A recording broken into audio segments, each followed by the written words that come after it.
안녕하세요, 에너지입니다. 오늘은 테니스에 대한 명칭과 용어, 그리고 기초적인 게임 룰에 대해서 알아보도록 할게요. 제일 먼저 라켓에 대해서 알아볼 텐데요.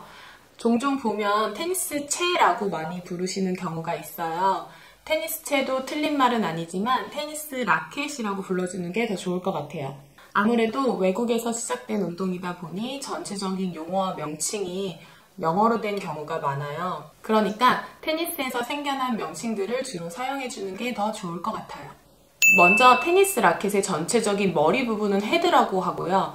헤드를 이루고 있는 이 테두리는 프레임이라고 합니다.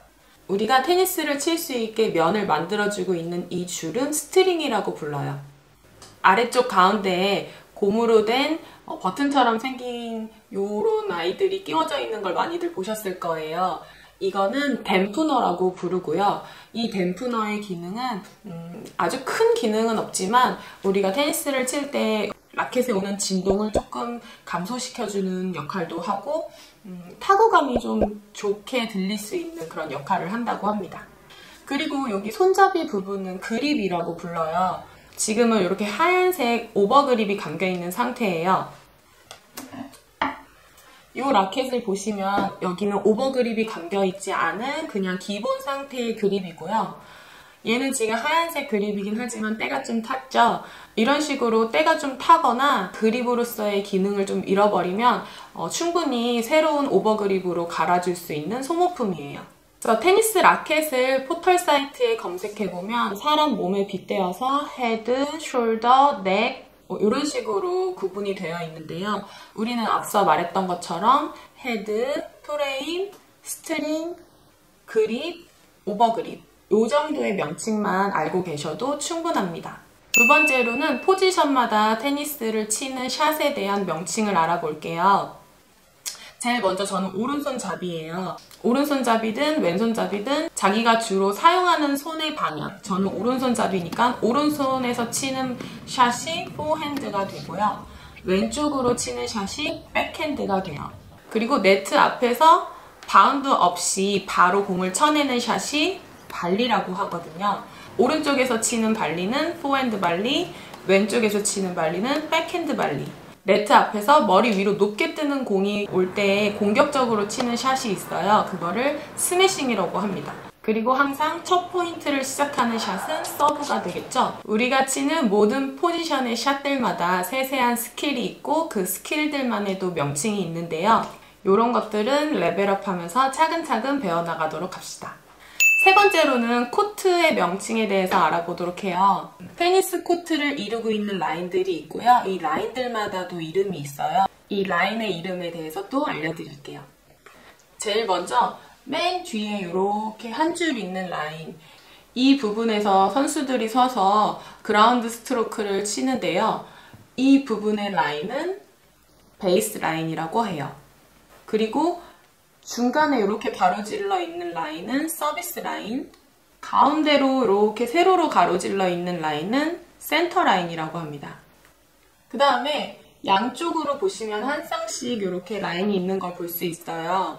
이 안쪽에 있는 라인은 싱글 라인이라고 하고 바깥쪽에 있는 라인은 더블 라인, 복싱 라인이라고 합니다. 말 그대로 싱글 라인, 이 단식 라인은 1대1 단식의 경기에서만 유효되는 라인이고요. 이 복식 라인은 복식 경기에서 유효하는 라인이에요.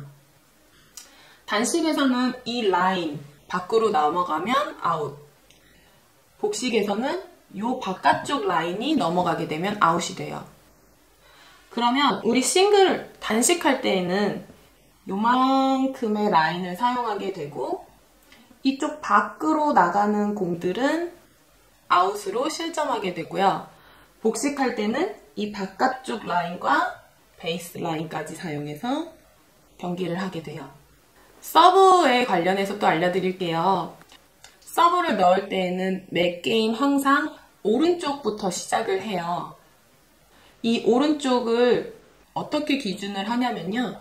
이 센터 마크를 기준으로 오른쪽, 왼쪽 코트를 나누게 되고 오른쪽 코트는 듀스 코트라고 칭하게 되고요. 왼쪽 코트는 에드 코트라고 칭하게 돼요. 그러면 우리는 항상 게임을 시작할 때 오른쪽 듀스 코트에서 시작을 하게 되고 듀스 코트에서 상대편 듀스 코트 서비스 박스 안으로 넣어야지만 경기가 시작이 되는 게임이에요. 매 서브 2번의 기회가 주어지고 네트에 걸리거나 이 서비스 박스를 넘어가게 되면 실점을 하게 돼요. 이 서브는 단식, 복식 상관없이 무조건 요 네모 안에만 넣어줘야 돼요. 이제 게임 진행에 대해서 좀 알아볼까요?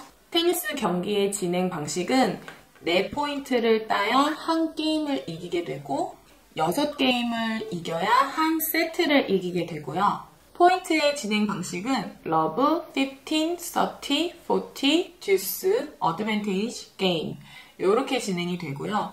15 러브, 15 30, 40 30, 게임 이런 식으로 진행이 돼요. 근데 여기서 한 포인트씩 번갈아 가면서 이기게 되면 동점의 경우가 생기게 되죠. 이때는 15, 15, 30, 30 이렇게 부르지 않고 15 all, 30 all 이렇게 부르게 되고요. 40, 40의 상황에서는 40 all이 아닌 듀스라고 부르게 돼요. 또 듀스의 상황에서는 연속 2포인트가 따야 게임을 딸 수가 있는데요. 듀스의 다음 포인트는 어드밴테이지라고 부릅니다. 이 어드밴테이지의 상황에서는요. 서브가 이기면 어드밴테이지 서브, 리시브가 이기면 어드밴테이지 리시브 이렇게 진행이 돼요.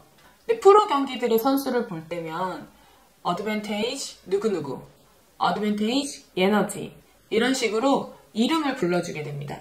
이 어드밴테이지 상황에서 연달아 2게임을 따지 못하고 어드밴테이지 에너지에서 제가 한 포인트 실점하게 되면 다시 듀스, 그 다음에 상대방이 따서 어드밴테이지 리시브, 여기서 또 상대방이 따내지 못하면 다시 듀스 이런 식으로 진행이 되다 보니까 테니스 경기의 시간이 길어질 수밖에 없는 상황이 많이 오게 돼요. 자, 이제 포인트는 조금 알아봤고요. 이제 게임으로 넘어가 볼게요.